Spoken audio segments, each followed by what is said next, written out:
नमस्कार बच्चों, मयूरी जी चौहान, इंदिरा नगर एक प्राइमरी स्कूल। कैसे हो आप सब? जरूर अच्छे ही होंगे।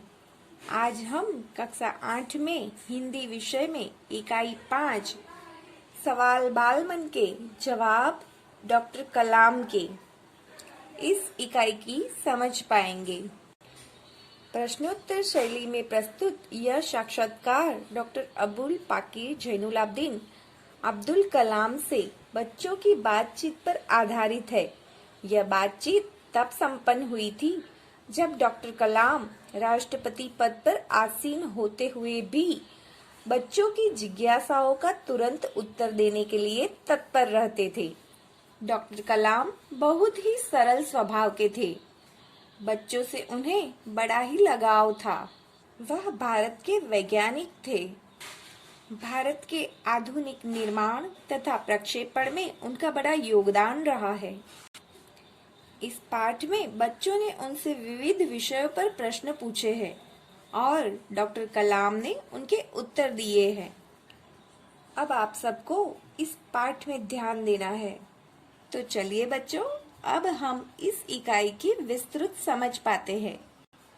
प्रश्न करता है आर अरविंद, कक्षा 3, सेंट मैड स्कूल, चेन्नई। क्या हमें आप अपने बचपन की कोई यादगार घटना सुना सकते हैं? तब उसके प्रत्युत्तर में डॉक्टर कलाम ने कहा, कक्षा 5वीं के मेरे शिक्षक श्री सुब्रमण्यम अय्यर की एक बात मुझे याद है। एक दिन कक्षा में वे हमें यह बता रहे थे कि कोई पक्षी कैसे उड़ता है। उन्होंने हमें रामेश्वरम के समुद्र तट पर ले जाकर इसका जीवंत उदाहरण दिया। वह ऐसी यादगार घटना थी जो मेरे मन मस्तिष्क में हमेशा के लिए बैठ गई। इसी से मुझे आगे विज्ञान पढ़ने की प्रेरणा मिली। उसके बाद दूसरे प्रश्न करता है सरयू मकर, कक्षा 5, वाल्मीकि नगर हिंदी माध्यमिक शाला, नागपुर। उन्होंने प्रश्न किया, बचपन में हमें किस भाषा को प्रमुखता देनी चाहिए? बहुत ही महत्वपूर्ण प्रश्न किया है इस बच्चे ने। देखते हैं डॉक्टर कलाम ने क्या आंसर दिया। डॉक्टर कलाम ने कहा, मैंने स्वयं माध्यमिक शिक्षा तक की पढ़ाई अपनी मातृभाषा के माध्यम से पूरी की है।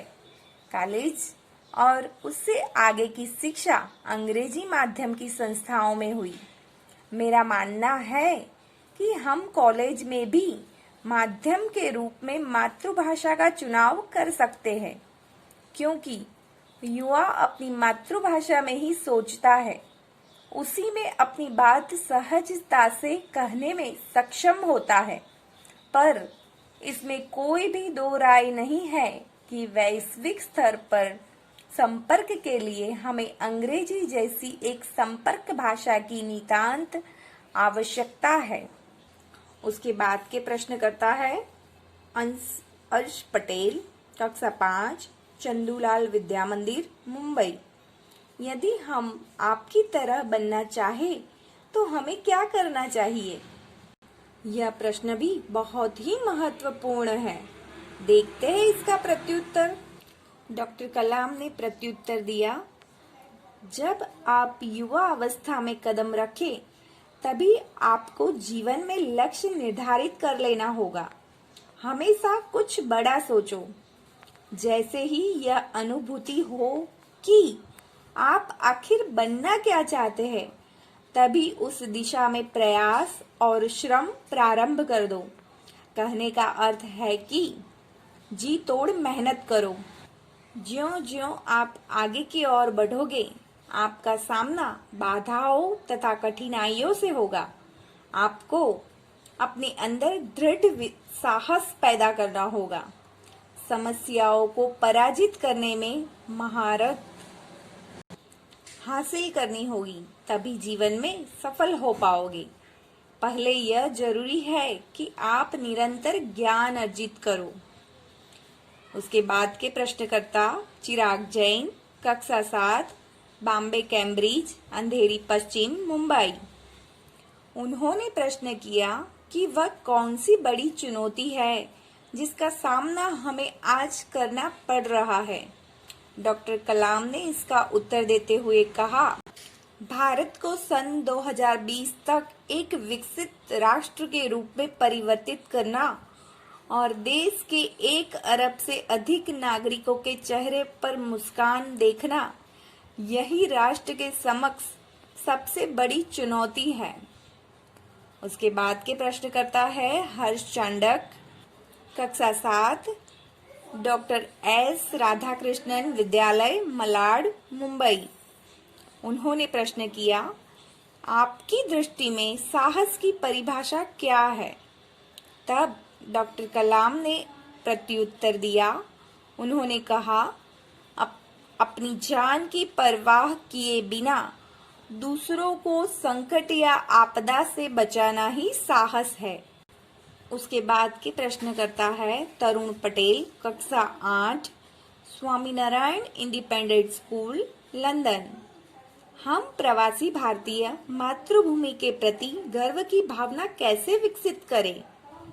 तब उसका उत्तर देते हुए डॉक्टर कलाम ने कहा, भारतीय मूल का कोई भी व्यक्ति एक बृहद भारतीय परिवार का अंग है और उसे हमारे देश की सांस्कृतिक विरासत पर गर्व है।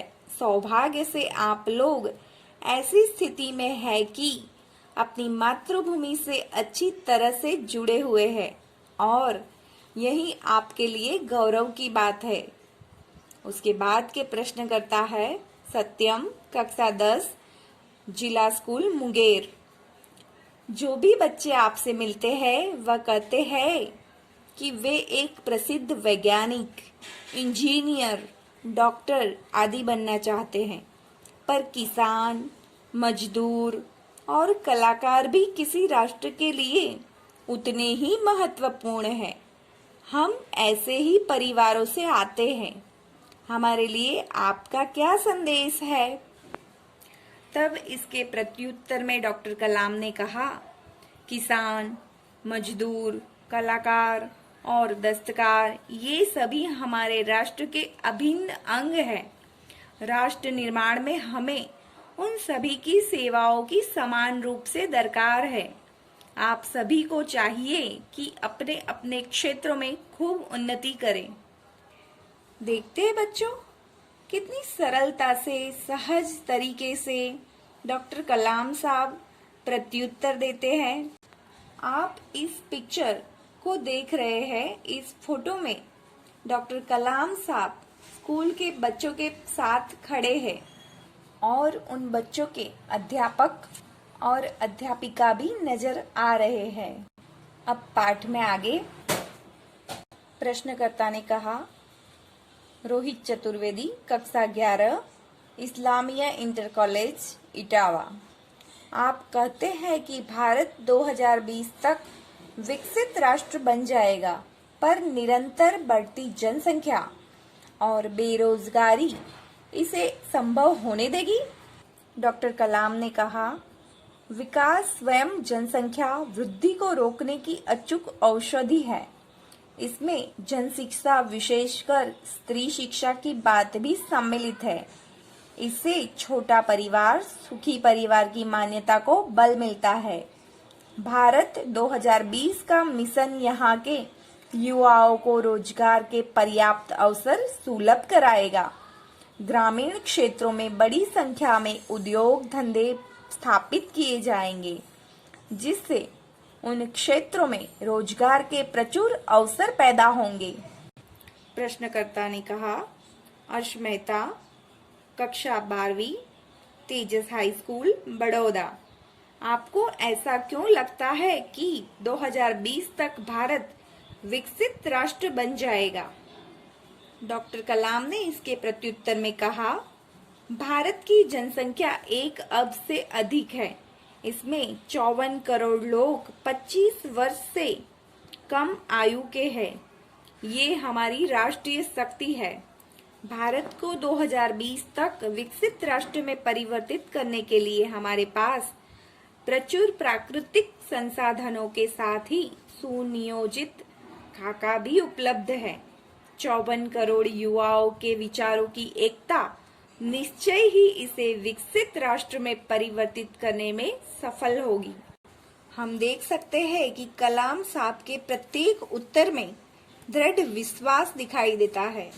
अगले प्रश्न करता है एस कार्तिक, कक्षा 12वीं, अमर ज्योति इंग्लिश स्कूल, बंगलुरु। कई छात्रों के बड़े बड़े लक्ष्य होते हैं, पर आर्थिक तथा अन्य समस्याओं के कारण वे इन्हें प्राप्त नहीं कर पाते हैं। वे अपना लक्ष्य आखिर कैसे प्राप्त करें? डॉक्टर कलाम ने कहा, स्कूल में पढ़ाई में अच्छा प्रदर्शन करने पर छात्रवृत्ति प्राप्त होगी। साथ ही उच्च शिक्षा के लिए बैंकों से ऋण लेने हेतु पात्रता भी बनेगी। जीवन में ऊंचा लक्ष्य निर्धारित करने पर बाधाएं तो आती ही है। हमें कठोर परिश्रम और उत्कृष्ट कार्यों से इन्हें पराजित करना होगा। विघ्न बाधाओं से व्यक्ति को पराजित नहीं होना चाहिए। अगले प्रश्न करता है मिथुन के, द्वितीय वर्ष, बी लेवल, AICT अमृतापुरी। भारत को विकसित राष्ट्र बनाने में राजनीतिज्ञ की क्या भूमिका होनी चाहिए? डॉक्टर कलाम ने इस प्रश्न का उत्तर देते हुए कहा, जिम्मेदार राजनीतिज्ञ दूरदर्शितापूर्ण नीतियां बनाता है।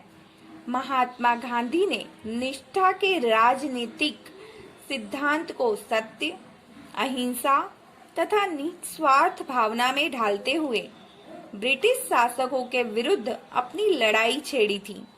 वर्तमान राजनीतिज्ञों को अपने कठिन परिश्रम, उत्कृष्टता और पारदर्शी कार्यों से मार्गदर्शन देना होगा।